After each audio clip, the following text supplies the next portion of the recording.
Jie yra debilai.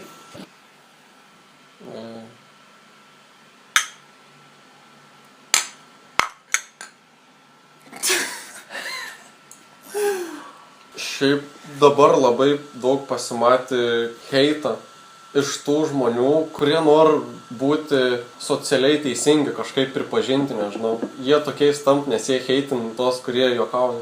Taip. Ir ką aš pastebėjau, aš jums šitą sakiau, kad tie, kurie buvo šitoj situacijai už juodą humorą, visi taip gražiai kažkaip, o tie patys heiteriai, jie, kurie yra už matuką, ne, jie tą didintą agresiją, taip jie dar puol kitus žmonės, verčia juos jaustis blogai dėl jų nuomonės. Tu nesutinki su manim, tai tu esi imbecilas. Tave reikia užmušti. Sudraskyti Vilniaus centre. Man nesuvokiama. Kaip tu gali sustabdyti agresiją kitų žmonių, jeigu tu pats puoli ir dar bjauriau elgies su tai žmonėm, kurie taip pasielgia. Viduramžiai.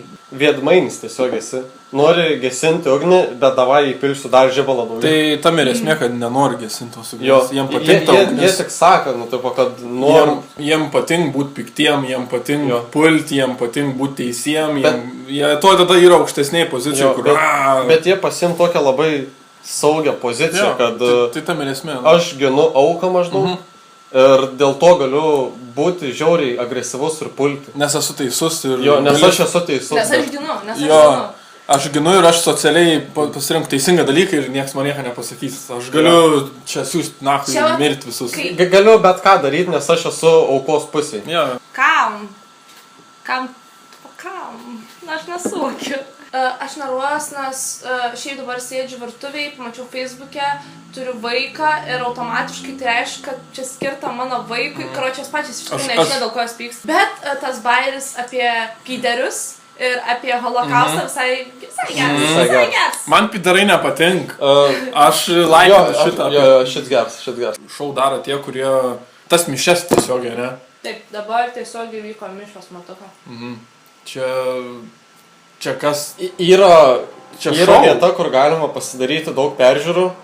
Daug žmonių žiūrės ir tapsim populiaresni. Padarykim laidotuvės.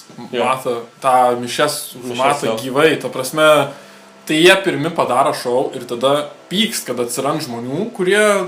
Irgi daro šou. Dalyvauja kaip šou tame. Rašo bairius į komentarus ir po to pykst, kad rašo tos bairius komentarus. Tai nedarykit gyvai tų mišių. Ta prasme, čyzis. Kas... Aš nežinau, Kodėl daryti šou iš vaiko mirties?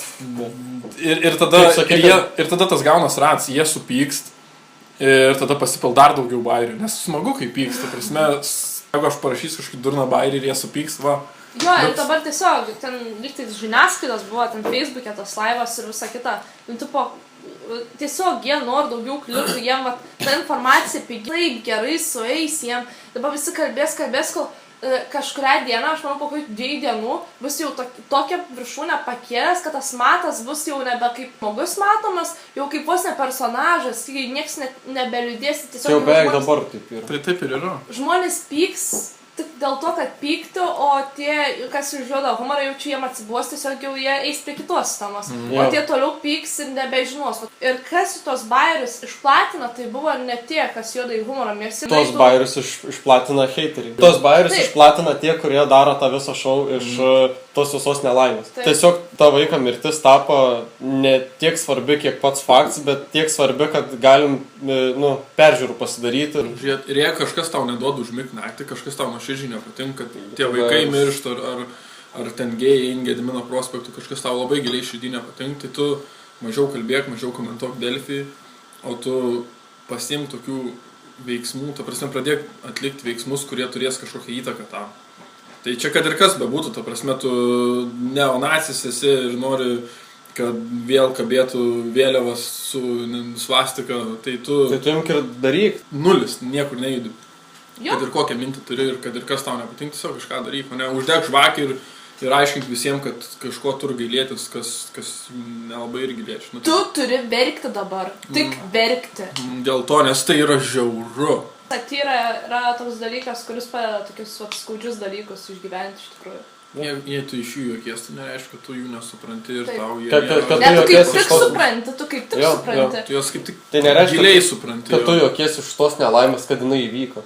Ir šiaip, dar kalba pabaigai, kad ne viskas, kas sakom, yra juodas humoras, kad pavyzdžiui... Tiesiog tokie bairiai, kur nėra bairiai ir kurie tiesiog... Patyčios. Tai jos yra patyčios, kurias maskuoja kaip juodą humorą.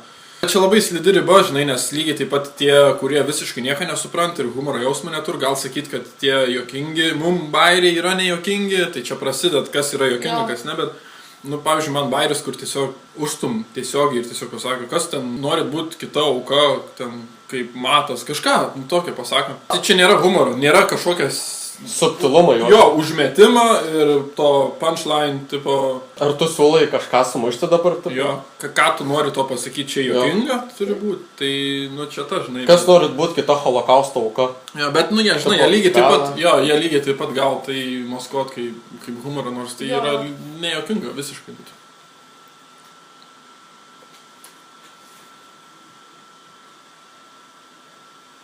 Už šviesą Lietuvos ateitį.